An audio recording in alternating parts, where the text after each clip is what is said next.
어르신 지도사 박창배입니다. 자, 오늘은 제가 대면 수업하면서 좀 많이 들었던 질문 중에 체성분표에 대해서 많이 여쭤보시는 분들이 계셨는데 보통 이렇게 결과지가 많이 나와 있어요. 근데 이 결과지를 보는 법에 대해서 한번 설명을 드리는 시간을 갖도록 하겠습니다. 자, 서로는 다 빼고 그리고 바로 설명을 하도록 하겠습니다. 자, 보고 계신 결과지는 20대 축구를 좋아하는 건장한 남성의 분석표입니다. 참고로 결과지 양식은 세정분 기계마다 다르고, 그리고 누적된 자료에 유의미한 결과를 추적하기 위해서는 같은 기계에서 측정했을 때 나온 결과지로 그걸로 비교하는 것이 훨씬 정확하다고 볼 수 있습니다. 자, 첫 번째 체중은 아시다시피 신체의 무게를 말합니다. 현재 남성분의 체중과 대괄호 안에 있는 신장 대비 적정치 체중 범위가 나와 있습니다. 표준 체중은 적정 체중의 중간치를 나타내고, 참고로 체중이 많이 나간다고 해서 이게 무조건적으로 안 좋은 거다라고 얘기하기는 좀 어렵죠. 왜냐면 근육량으로 많이 채울 수도 있고 아니면은 지방량으로 많이 채울 수도 있고, 어떤 같은 체중이지만 사람마다 다르기 때문에 그거에 대한 구분을 둬서 알아보는 것이 더 정확하다고 볼 수 있습니다. 다음, 체지방량이란 신체 무게 중에 체지방을 뺀 나머지 신체 기관의 무게입니다. 이 안에는 뼈, 근육, 그리고 체수분이 같이 들어있죠. 그러니까 체지방을 뺀 나머지 신체의 무게라고 생각하시면 되고, 그 옆에 체지방량은 말 그대로 체지방량을 나타냅니다. 적정치보다 높게 측정되면은 이렇게 운동을 할 때 좀 유산소성 운동을 좀 더 포함시켜가지고 이것을 조절할 필요가 있다고 생각이 들죠. 자, 그렇게 해서 좀 운동을 계획을 하면 좀 더 좋을 것 같습니다. 자, 다음 근육량과 골격근이 나와 있는데, 같은 근육이지만 근육량에 나와 있는 표시는 심장과 소화기관 그리고 내장기관을 포함한 모든 근육량을 나타낸다고 보시면 될 것 같습니다.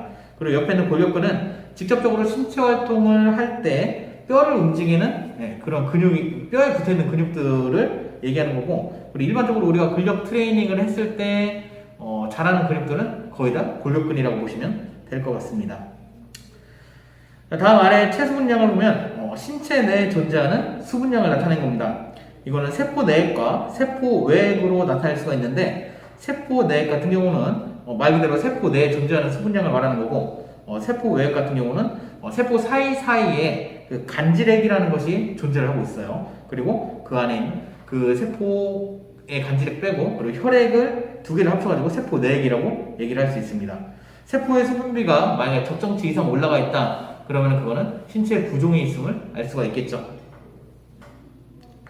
자, 다음 무기질과 단백질에 대해서 설명을 드리면, 무기질 같은 경우 일반적으로 치아 그리고 뼈에 많이 들어있습니다. 그리고 수분에도 들어있고, 무기질이 적정치 이상 있다면은 이거는 확정은 아니에요. 확정은 아니고 골밀도가 어느 정도 높게 측정이 될 수 있다라는 걸 유추해 볼 수 있어요.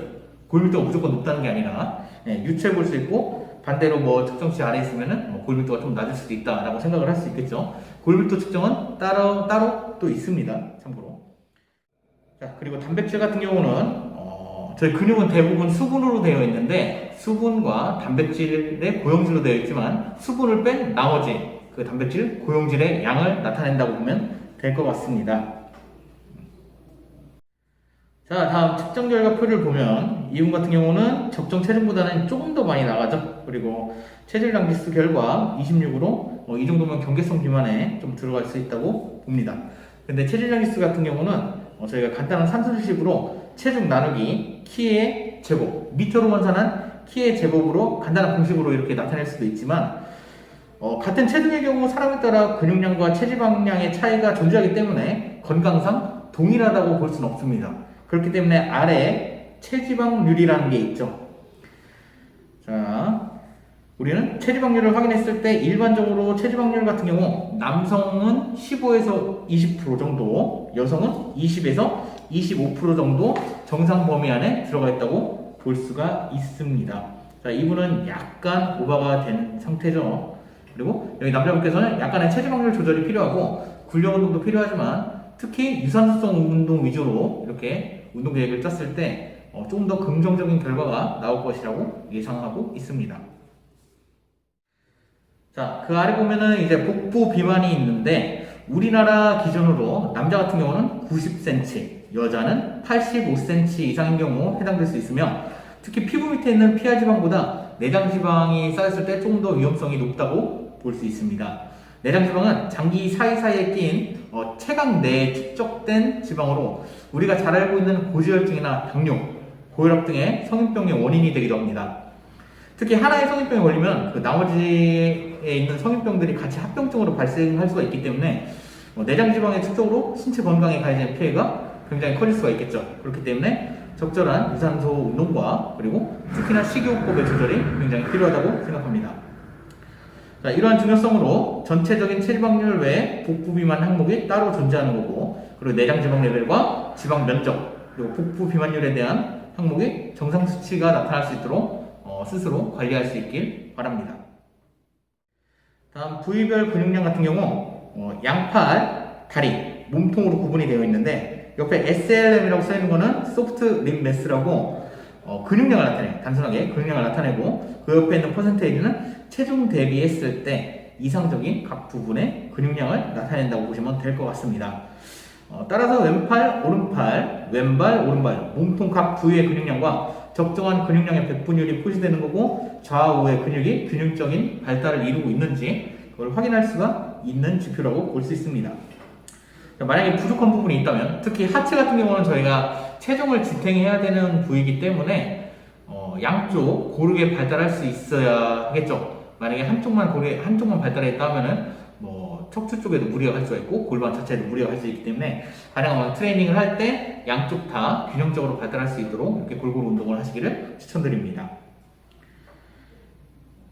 자, 다음 체형 판정을 보면은 전체적인 결과를 토대로 어떤 체형인지 이렇게 그냥 나타내는 거예요. 이분 같은 경우는 경계성 비만에, 아까 말씀드린 경계성 비만에 들어가 있고, 그 아래 보면은 단백질과 무기질, 세포량에 따라서 적정치, 그리고 부족, 그리고 발달에 대한 거에 대해서 확인을 할 수가 있겠죠.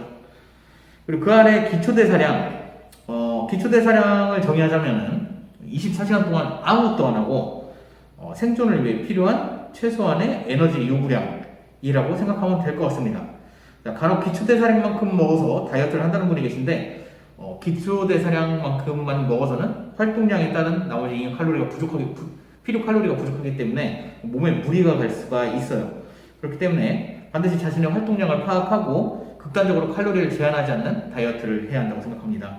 그럼 몸에 운동을 해서 건강해져야 되는데 오히려 건강을 버리는 행위가 될 수 있으니까 너무 덜 먹어도 문제가 될 수가 있겠죠. 자, 그리고 아래 일일 필요 열량 같은 경우는 처음에 체성분 측정 시 자신의 활동량을 어느 정도라고 이렇게 입력을 하게 되어 있어요. 입력한 데이터를 기반으로 하루 활동하며 생존하는 데 필요한 대략치의 열량을 나타냅니다. 총체적인 검사 결과 연령 대비 건강한 신체 조성이 나타났다면은, 그러면 그거는 신체 나이가 좀 적게 나올 수도 있고, 만약에 그거보다 좀 더 안 좋게 나왔다 그러면 신체 나이가 조금 더 많이 나올 수도 있겠죠. 자, 마지막으로 비만 평가 같은 경우는 저체중, 적정, 과체중의 여부와 체지방량, 근육량의 수준을 수치로서 확인할 수가 있습니다. 만약 근육량이 부족하다면은 웨이트 트레이닝을 좀 더 통해서 근육량을 발달시키는 쪽으로 해야 되고, 체지방량이 좀 과하게 많다 그러면은 유산소성 운동을 기본으로 해서 프로그램을 짜는 게 좀 더 도움이 많이 될 거라고 생각합니다. 자, 이렇게 체성분 측정표에 대해서 한번 설명을 해봤는데, 우리가 단순하게 체중계를 보고서 그냥 무게를 줄여야겠다는 생각보다는 이렇게 객관적인 지표를 통해서 내게 맞는 운동 프로그램을 작성하는 것이 훨씬 더 운동 목표에 도달하는데 빠르고 도움이 될 거라고 생각이 듭니다.